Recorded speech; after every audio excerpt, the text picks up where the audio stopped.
17वीं BPSC PT परीक्षा में 3 set में प्रश्न पत्र दिए जाने से संबंधित एक लेटर वायरल हुआ है और यह लेटर सही है। इसका मतलब यह हुआ कि बीपीएससी में नॉर्मलाइजेशन लागू होने जा रहा है। 6 दिसंबर को आप लोग बीपीएससी ऑफिस आइए और शांतिपूर्वक अपनी बातों को मीडिया के माध्यम से सरकार के पास पहुंचाइए और चेयरमैन सर से मिलकर भी हम लोग अपनी बातों को रखेंगे, अपनी मांगों को रखेंगे। तो 6 दिसंबर को 11:30 बजे तक आप लोग जरूर आ जाइए। 11 से 11:30 बजे के बीच बीपीएससी ऑफिस गेट पे आ जाइए। हम लोग शांतिपूर्वक अपनी बातों को मीडिया के माध्यम से सरकार तक भी पहुंचाएंगे और बीपीएससी के चेयरमैन सर से मिलकर अपनी बातों को भी रखेंगे। नॉर्मलाइजेशन किसी सूरत में मंजूर नहीं। और हम बीपीएससी के चेयरमैन साहब से कहना चाहते हैं कि आप क्यों नॉर्मलाइजेशन के पीछे पड़े हैं, क्यों लागू करना चाहते हैं? कुछ कोचिंग माफिया, शिक्षा माफिया आपको सलाह दे रहे हैं, उसकी सलाह पे आप काम करेंगे? नमस्कार, मेरा नाम रोहित है। आप देख रहे हैं लाइव सिटीज। आपको बता दें कि सीएसबीसी ऑफिस के घेराव के बाद देखिए अभी बीपीएससी ऑफिस को घेरने की चेतावनी दे दिया है छात्रों ने। देखिए छात्र नेता ने महाआंदोलन का चेतावनी दे दिया है और अभी बीपीएससी ऑफिस को घेरेंगे छात्र। क्या कुछ कर रहे हैं छात्र नेता दिलीप और क्यों बीपीएससी ऑफिस को घेरने की बात नहीं कर रहे हैं? सबसे पहले आप उनका पूरा बयान सुनिए। नमस्कार दोस्तों, मैं दिलीप कुमार। दोस्तों, 17वीं बीपीएससी पीटी परीक्षा में 3 सेट में प्रश्न पत्र दिए जाने से संबंधित एक लेटर वायरल हुआ है और यह लेटर सही है। इसका मतलब यह हुआ कि बीपीएससी में नॉर्मलाइजेशन लागू होने जा रहा है और बीपीएससी ऐसा गुप्त रूप से करने जा रही थी, लेकिन ये लेटर वायरल हो गया तो परीक्षा से पहले ही पता चल गया सबको। नॉर्मलाइजेशन धांधली सेटिंग का सबसे सुरक्षित तरीका है। किसी का कम मार्क्स है तो ज़्यादा कर दिया जाएगा, ज़्यादा मार्क्स है कम कर दिया जाएगा और कुछ पता नहीं चलेगा किसी को। ये आसानी से इसमें धांधली सेटिंग की जा सकती है और शिक्षा माफियाओं के, कोचिंग माफियाओं के, नौकरी माफियाओं के इशारे पर ऐसा किया जा रहा है। आप देखिए कि किस किस कोचिंग शिक्षक ने कहा कि नॉर्मलाइजेशन लागू कीजिए। 15 नवंबर को छात्रों के साथ बीपीएससी मीटिंग करने वाली थी, क्यों नहीं हुई वो मीटिंग? एक रंगा सियार बहुरूपीय शिक्षक, कोचिंग शिक्षक अकेले में चेयरमैन से मिले 4 या 5 नवंबर को और उसके बाद देखिए 15 नवंबर को मीटिंग भी नहीं हुई छात्रों के साथ बीपीएससी की। मैंने उस समय भी कहा था कि ये जो अकेले में मीटिंग हुई है रंगा सियार की, ये सिर्फ और सिर्फ इसलिए हुई है, ये लोग गुप्त प्लान किए होंगे कि चुपके से चोर दरवाजे से नॉर्मलाइजेशन लागू कर दे, ताकि परीक्षा के बाद अभ्यर्थियों को पता चलेगा तो अभ्यर्थी आंदोलन भी नहीं कर पाएंगे। मैंने उस समय भी कहा था कि चेयरमैन साहब ऐसा मत सोचिए कि आप गुप्त रूप से नॉर्मलाइजेशन लागू कर दीजिएगा और मल्टीपल सेट क्वेश्चन का दे दीजिएगा तो परीक्षा के बाद अभ्यर्थी आंदोलन नहीं करेंगे। परीक्षा के बाद और जबरदस्त आंदोलन होगा और परीक्षा रद्द करनी पड़ेगी। लेकिन यहाँ लेटर वायरल हो गया तो परीक्षा से पहले ही सबको पता चल गया कि बीपीएससी में नॉर्मलाइजेशन लागू होने जा रहा है। ये गुप्त रूप से बीपीएससी नॉर्मलाइजेशन लागू करने जा रही है।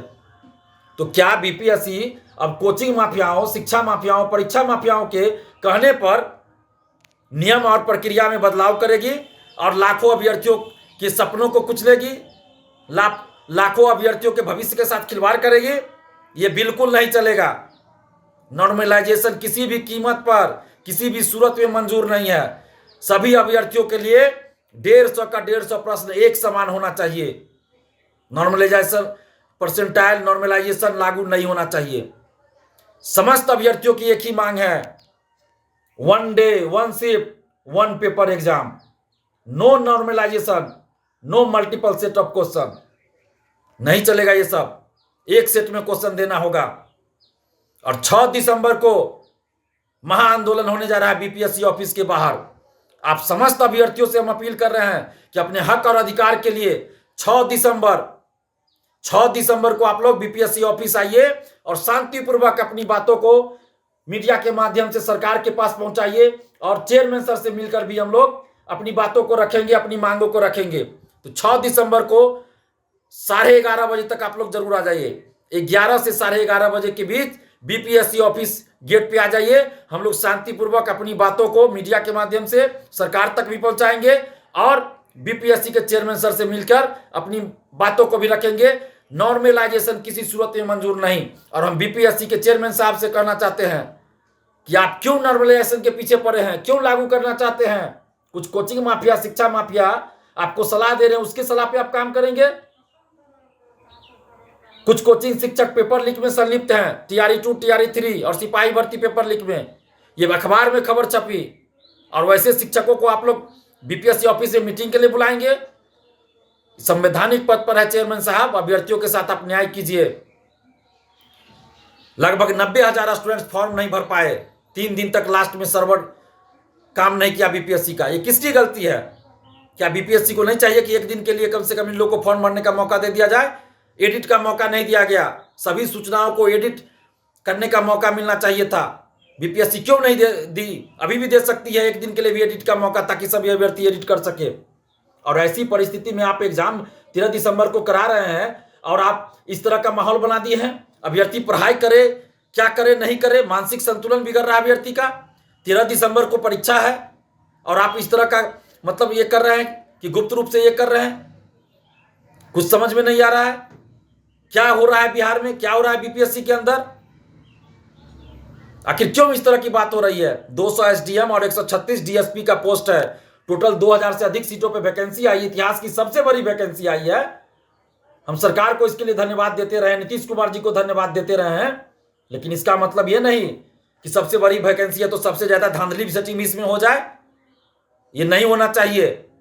और 2022 में जब 67वीं पुनर्परीक्षा के समय परसेंटाइल 1 से ज्यादा शिफ्ट में परीक्षा नॉर्मलाइजेशन को वापस ले लिया गया आंदोलन के बाद, नीतीश कुमार जी ने हस्तक्षेप किया, आदेश दिया नीतीश कुमार जी ने कि नॉर्मलाइजेशन परसेंटाइल लागू नहीं होगा, एक ही सेट में क्वेश्चन रहेगा, एक ही शिफ्ट में परीक्षा होगी।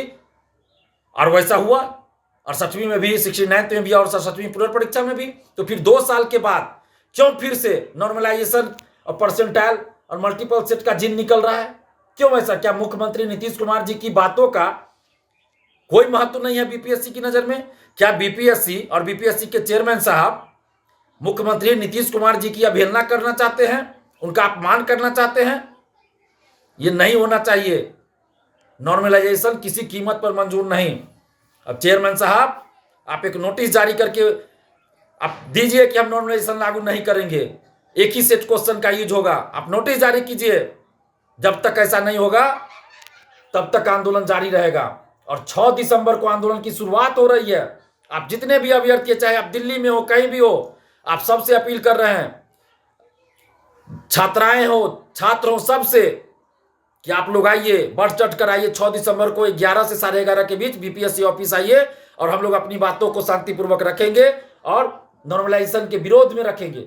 और एक सेट में क्वेश्चन दिया जाए। सभी अभ्यर्थियों के लिए 150 का 150 प्रश्न समान होना चाहिए। किसी कीमत पर, किसी सूरत में नॉर्मलाइजेशन मंजूर नहीं किया जाएगा। आप लोग जितने भी अभ्यर्थी हैं, एकजुट होइए। एकजुट होकर हम बेटियों से भी, बहनों से भी अपील कर रहे हैं। बिहार की जितनी बेटियां हैं, बहनें हैं, आप सबसे अपील कर रहे हैं। महिला अभ्यर्थी हैं, उनसे कि आप लोग भी आइए। पुरुष अभ्यर्थी तो आ ही रहे हैं, महिला अभ्यर्थियों से भी अपील कर रहे हैं कि आप लोग भी आइए आंदोलन में और एक सुर में एकजुट होकर नॉर्मलाइजेशन के विरोध में आवाज उठाइए। तो अभी आपने देखा जो छात्र नेता दिलीप है, देखिए साफ साफ कह दिया कि 6 तारीख को BPSC ऑफिस को घेरेंगे, महाआंदोलन होगा। साथ ही साथ देखिए साफ साफ कह रहे कि BPSC 17वीं को लेकर देखिए नॉर्मलाइजेशन और परसेंटाइल को लेकर काफ़ी चर्चाएं हो रही है। और देखिए अब साफ साफ कहना है कि अब BPSC 17वीं में जो आयोग है वो चुपचाप तरीके से नॉर्मलाइजेशन और परसेंटाइल को लागू करना चाहता है। देखिए अब जो अभ्यर्थी हैं, जो छात्र हैं, वो देखिए आयोग को घेरने की बातें कर रहे हैं। बस इस तरह की तमाम खबर के साथ आप मेरे साथ जुड़े रहें। तब तक धन्यवाद।